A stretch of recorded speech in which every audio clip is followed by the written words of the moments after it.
Hello everyone, bonsoir, bonjour, bon après-midi. In this video, we will be talking about a lock reattachment of naturally grown locks. If you would like to see how I reattach this client's naturally grown locks, long locks, please stay tuned and keep watching.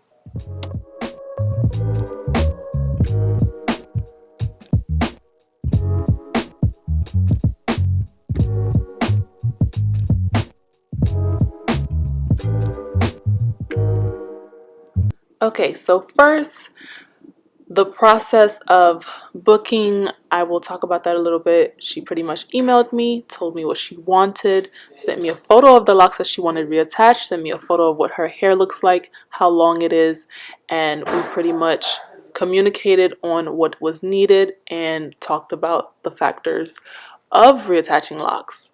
And pretty much this is how I start. I just part the hair into different sections, and I counted her locks, and then I counted how many sections, and then I counted how many locks will go into each section, if that makes sense.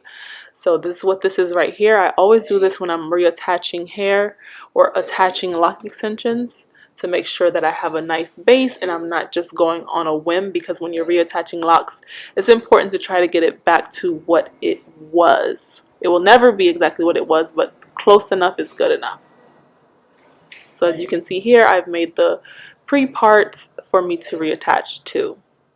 And I've reattached the first row here. And then I'm going to show you guys how I do it.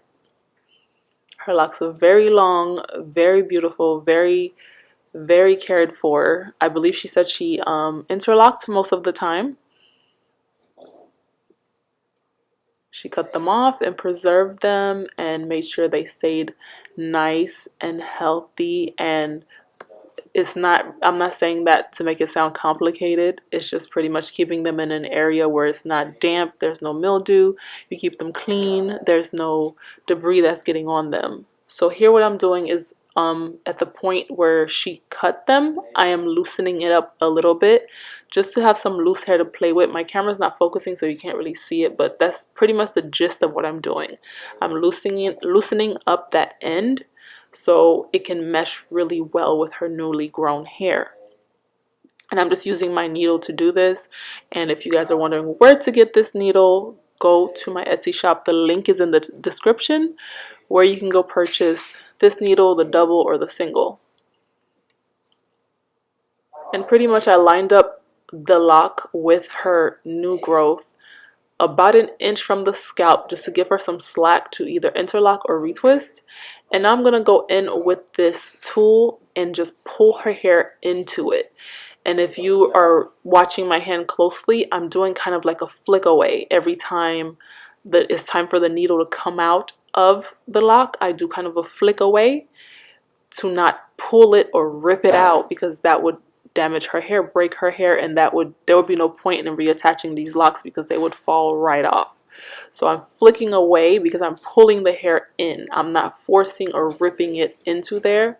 I'm pulling it in, and I roll and twist the hair. So wherever I have pulled hair out to, I roll it and I pull that hair right back in, and I keep repeating this cycle until I feel that it is firm and I feel that it is a secure attachment.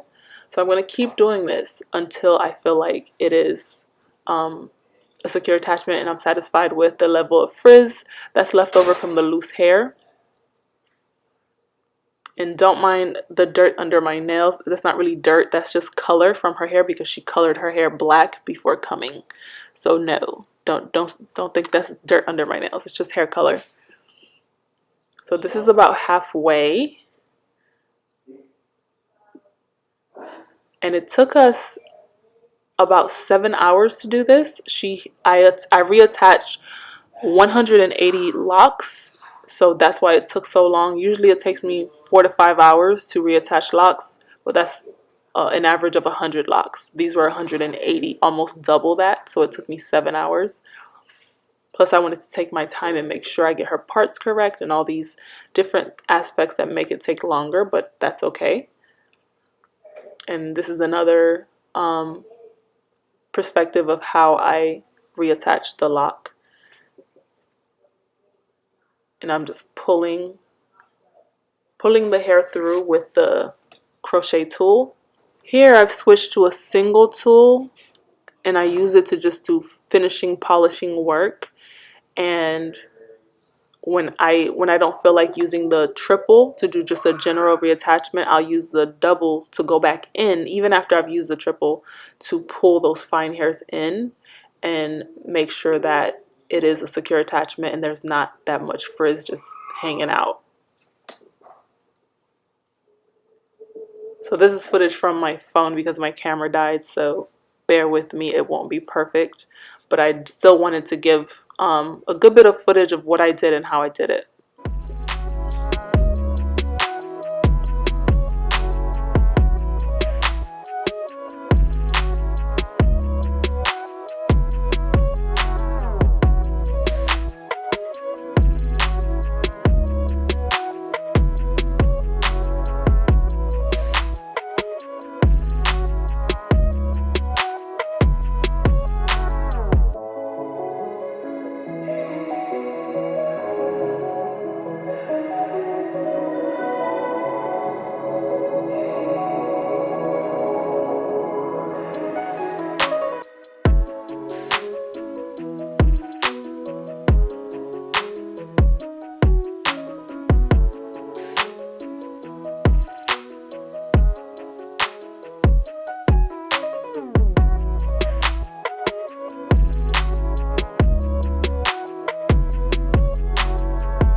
Okay, and this is the finished product.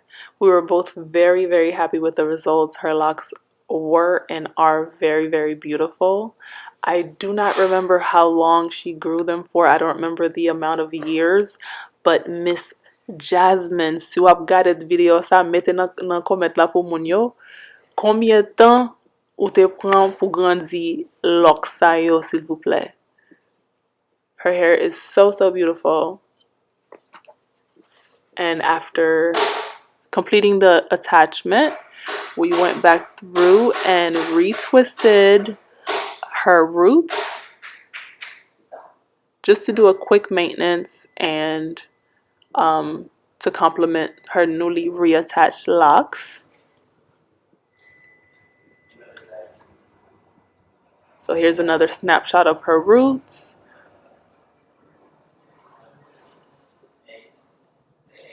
This is during the retwist.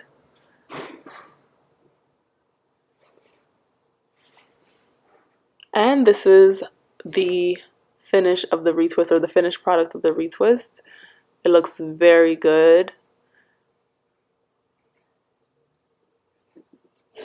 And then a month later, she came back for me to check on them, make sure they were nice and still sturdy. And then she decided to do interlocking instead of retwisting, which is best, especially if you want to go a while without retwisting, and especially with her locks being small, that's a perfect option, but she can always go back to retwisting if she so chooses. That's all for this video, guys. Thank you so much for watching, and I will see you guys in the next video. Keep watching for No Break November. I'm attempting to do a video every day in November. Hopefully I can accomplish that goal. Thank you again. Bye, guys.